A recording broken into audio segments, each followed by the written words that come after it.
So it turns out freezing or playing dead is not an effective way to avoid getting hit with an enemy drone. I mean, it used to work, kind of, but now we're getting reports that Ukrainian drone operators are flying close to the face of Russian soldiers as they lie on the ground trying to provoke movement. The slightest twitch, the drone strikes home. So today we're taking a look at a recent assessment by Russian mill blogger Filatov about what works and what doesn't when it comes to infantry trying to avoid being on the receiving end of a kamikaze drone.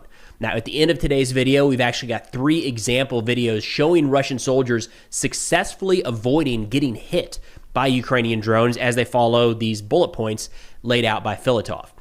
He says, for starters, don't play dead. That doesn't work anymore. Quote, let's admit it. The Ukrainians were the first to use this tactic.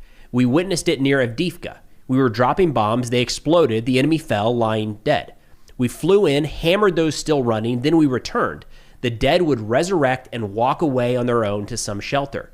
This was because we had few drones, few crews, and we, so to speak, worked on the live running enemy and did not finish off those pretending to be dead. The key component there is just the volume of drones and the volume of crews available to pilot those drones. And he gets into that more in this piece.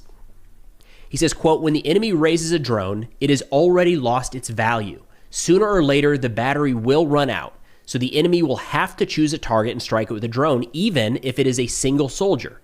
Therefore, they fly close to the face and try to provoke movement. Scare. Check. Are they really dead or just pretending? And if the casualty has his head torn off, the FPV will not focus on him. But if the soldier is intact, the enemy will assume he may still be alive and the drone will attack. And it is not hard to find footage of this happening. I mean, we've got countless clips from Ukrainian drone units, specifically drone units, showing strikes on Russian infantry all across the front.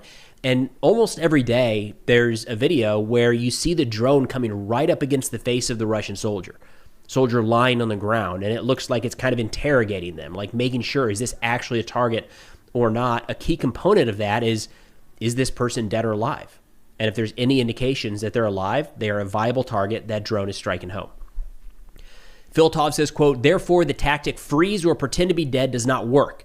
Teaching this tactic at training grounds means aiding the enemy. Adding to that, talking about the freezing aspect, and we've seen this even in recent videos, because a lot of the tactics that are playing out on the battlefield right now, it takes a while for this to be taught back through the schoolhouse, if you will. So for modern tactics to make their way back, it just takes a little while. So we're seeing soldiers still arrive at the front, specifically with Russian soldiers trying to advance. When a drone is overhead, they stop moving, thinking that maybe it won't spot them. And of course, watching the drone